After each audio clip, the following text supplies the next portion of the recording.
difficult case in terms of the number of witnesses that had to testify, that they had to listen to. This jury had to pay attention to 50 witnesses in a little over the course of roughly 8 days. That's a lot of testimony. There's a lot of different factors. You had multiple different charges. They had to consider the July crime separate from what occurred in December and on forward. That's a lot of work for a jury, and they have done that very, very well. And so we were greatly appreciative to the jury's time and attention. They had to listen to facts that the Manchester Police Department and that the community have lived with. And I think a lot of people didn't really know all the facts until they actually heard and saw the witnesses at trial. And as a result of that, again, we're very, very grateful for the jury for their time and their attention on this. And it's a very big relief that they have seen through and that they've held him accountable for the actions that he's committed. And as prosecutors and law enforcement, I know this isn't about you, but I can't help but notice that there were some tears in your eyes. This case was different. Talk about that and why. I would say, I don't know if I would say it's different, only because I know other statements that I've heard in the past is to say, why was so much time and resources put towards this little girl? And sometimes even from others saying, well, where are the resources for these other cases? Every person who has their life taken from them on murder, whether it is a 5-year-old child or a 63-year-old man or a 45-year-old, every single person has a value of their lives. And so while some have said, why was so much attention here, that attention is something that the Manchester Police Department, that all of the different law enforcement agencies put into every homicide case in this state. And so this case was different in terms of some of the attention that it garnered, but not in terms of the value of Harmony's life or the value of anybody else's life being taken here in New Hampshire and having the same attention being brought to it and trying to hold those accountable in a court of law, hold them accountable and have some justice. There was an extra dimension of community involvement because this started as a missing persons case. And it just feels like there is a more public vested interest in all homicides. I didn't mean to equivocate That's okay. this case. That's but okay. There is a next level to this because of that community involvement from the moment of that New Year's Eve press conference where they said, help us find this little girl. And that community involvement has been tremendous. Residents in Manchester, but not even just Manchester. So there were residents all around the country who had different tips. We heard some of that at trial with regards to tips that came in from Florida, from Arizona, and those tips were followed up on by partners that we've worked with, the Manchester Police Department has worked with for years, and they were so important to being able to find even sometimes very, very minute pieces. Again, at trial, we heard about one particular tip in Arizona that was tracked down, and somebody thought that is worthwhile to call in to try to find somebody who was missing. And that mattered.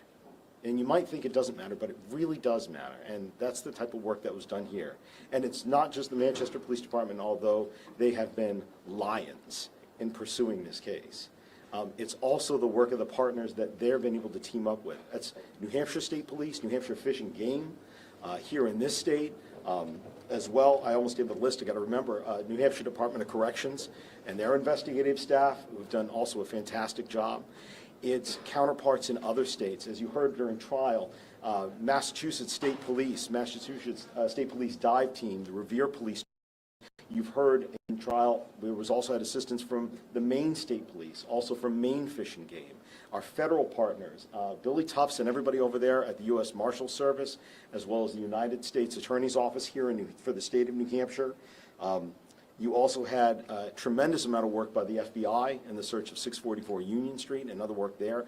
If you want to talk about outside coalitions, not only those other departments, but the National Center for Missing and Exploited Children, which does this work not only on this case, but every missing adult and child that they can help out every day. You're also talking about some outside agencies like New England Canine Search and Rescue, who volunteered their dogs to be able to help search on several different places. That is a community response. It's a national response, and it could not be more appreciated in a moment like right now. We just heard from Harmony's mother, and you may have addressed this already, but she still hopes to find Harmony. Does this mean the end of the search for Harmony? What? Excellent question, and the answer is it does not. One of the things that we could not state before, but we can more clearly state now after the verdict, is during trial, people heard the last place that Adam Montgomery had driven that U-Haul to. And I have some specifics on that. I'm hoping people are paying attention. He had that U-Haul between March 3rd into March 4th in 2020. He drove 133 miles. We heard about that on that U-Haul. Subtracting back the 2.3 miles back and forth, 3.2 from the rental, that left him with roughly a 106-mile road trip all the way down, at least through the Tobin bridge tolls, we know, northbound, southbound, northbound again through those tolls, and then back to Manchester. That only left him with 26 miles of driving that he could have done between where he was at the Econo Lodge in Manchester and going through the Tobin those 3 times. What that means is, and we know that he went through no New Hampshire tolls, so what that means is that she is somewhere along that route. And you heard about the searches that have been done, specifically in the Rumney Marsh Reservation in Revere, around the Sales Creek area, the Chelsea Creek area, behind North Shore Road. Revere Police, Mass State Police have been relentless in searching those areas with the Manchester Police Department. These ladies and gentlemen drove down and worked with them hand in hand. Those are still our big areas of search, and our big areas that we're hoping that somebody sees something. Everybody who might have seen the trial also would have seen the CMC bag, and there was a demonstrative that was used during trial. It was the exact same type bag. It had light tan, it was canvas, had dark colored straps, and had a CMC logo in the middle. That was positively identified by multiple witnesses as the bag that Adam Montgomery had the last night that he had that bag and the U-Haul. So that bag went somewhere along that route and somewhere within, no more than 26 miles off of that route down and back to Revere. Also at this trial, what was pointed out was the fact that Adam Montgomery was from the Revere area. He would know it very well. That is still a high area of interest, and we are still asking for anybody now who has heard this information, who's seen this information, if you see this bag, if you hear about this bag, if you walk in one of these areas, and you take the dog out for a walk, if you see anything like that that seems to be disturbed, to please let us know. You heard also at trial that Harmony's body was bagged up several times inside of that CMC bag. There's a high likelihood that there may still be parts of her that we can recover, part of her body, pardon me just for a second, part of her body that we can recover. We're really hoping that we can do that. We really hope that she can get the burial that she deserves, that everybody deserves. Do you think that he'll ever cooperate with you and your investigators and lead you to the body at any point? Do you have hope for that? I don't know that I can speculate with regards to what Adam Montgomery thinks, the choices that he's made between when he did this, the choice to do what he did, and then the choices he's made since then. I can't speculate on what choice he may make in the future about whether or not to say where she is. But he knows where she is. So, Mr. Gotti, does he have to be here? What's your message to anyone that thinks they can dispose of a body and get away with murder in New Hampshire? With regards to that, if anybody who thinks that they can do that, certainly we have cases every day where individuals do things like that. They try to falsify physical evidence, and the work of law enforcement has been tireless to find out who they are, track them down, and hold them accountable. Go ahead. Hold on just a second. She got you first. Does he have to be here for sentencing, or could he skip that as well? Under RSA 651:4-A, and I know that's a mouthful, but underneath that particular statute, it says that a defendant shall be brought forward for a statement from a victim in a crime involving a homicide and needs to be here for sentencing unless otherwise excused by the court. That's the statute. As you may have heard in the courtroom, we will be filing with the court and asking the court to enforce that RSA so that he is present for sentencing. This was a tough case. The victim has never been found, so you prosecuted a murder without a body. And your star witness was somebody who had credibility issues, yet it only took this jury about 7 hours to come back with a guilty verdict on all counts. Do you have any thoughts on how that all came together? Because that's not an easy thing to do. Well, I obviously don't know what the deliberations were back in the jury. That is sacrosanct with the jury. It's something that neither the court nor the parties will ever ask about. That's their decision-making of how they went forward. But one of the things you saw at trial was the tremendous amount of corroboration here.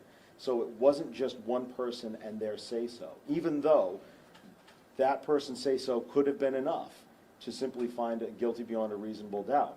There were so many other parts to this, so many other witnesses that did come forward that corroborated different parts of the story that had been told. So I think taking the whole into account is something that every jury does, and certainly I would imagine that that's what this jury did here as well. What sense did you get from the jury? Do you think they got it? I mean, obviously you delivered a guilty verdict, but talking with them, was there a sense that this was going to end up this way? I don't know that I had any more sense than anyone else in terms of, usually when giving a closing argument, certainly that's something where I'm focused more on making sure that I'm telling and recounting what happened truthfully and accurately for the jury.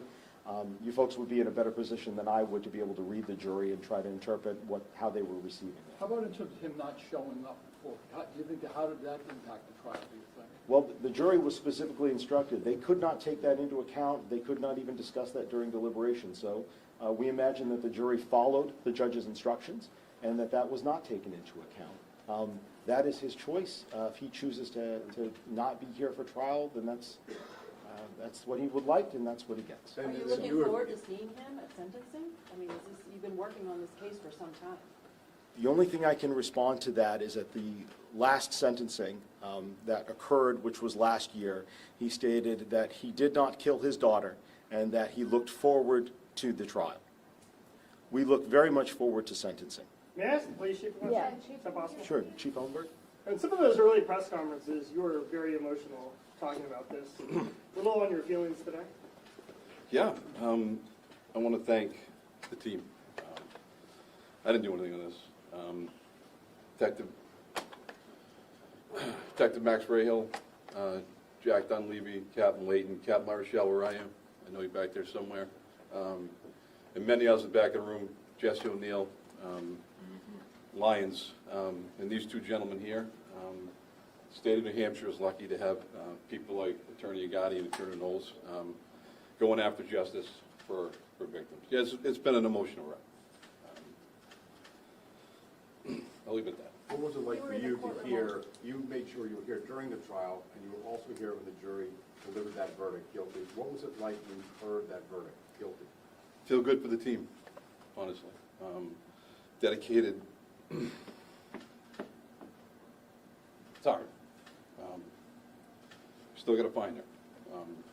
It's kind of where it's been articulated that well. If anybody, please, I mean, this girl deserves better than the life that she had. And at least this team, I'm thankful to the media as well, who kept Harmony's story out there. Bob, I know you did, Amy, many others, and you did it respectfully. You did it with dignity, so we appreciate that. And I just, there's never a good day with these things. This isn't about winning or losing. This is about a 5-year-old girl that was murdered by her father. And I can think of no worse crime. And I'm looking forward, and I know they are, to seeing him in sentencing. Chief, I noticed Harmony's mother give you a handshake after everything. What did that mean? Just a simple gesture of thank you. What do you say? You know, mother lost her daughter. It's tough. You know, Chief, she felt like she couldn't get anybody's attention. She kept sounding the alarm, and it wasn't until she got to Manchester PD that somebody listened. Yeah, and Jack Dunleavy right there, he's the one that listened. And went to Lieutenant La Rochelle at the time, and went to Captain Layton, and we listened. And a couple other people at the back of the room, and many over there. We listened. And, you know, I got to be careful, but, you know, there's been some failures here. And those failures were not on the part of the Manchester Police Department. I will stand by that till the end of my career and beyond. I still firmly believe that some people in some other agencies need to be held accountable. And I'm asking for that. This little 5-year-old girl, she deserves somebody to be held accountable that failed along the way.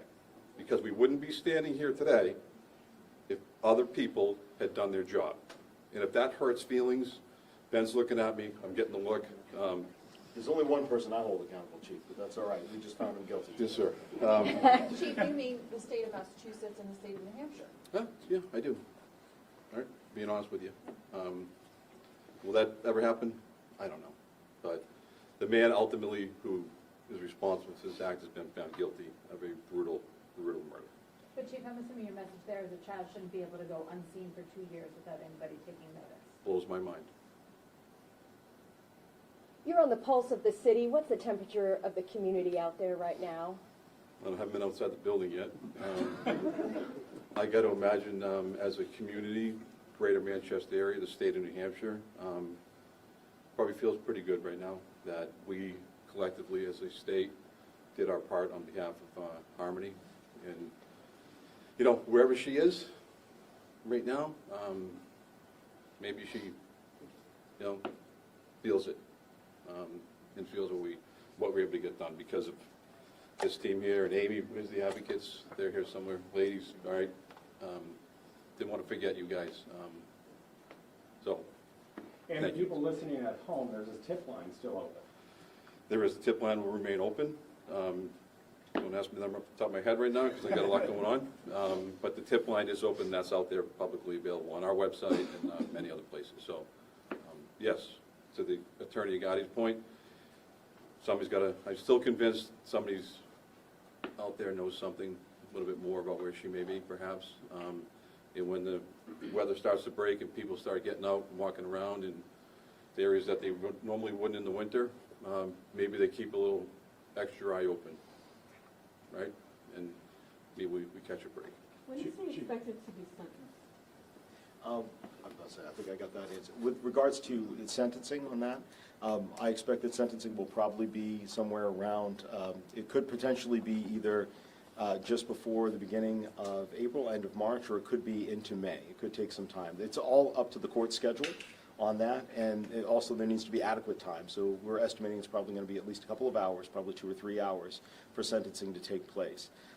That's all on the court schedule, and we'll abide whatever the court sets.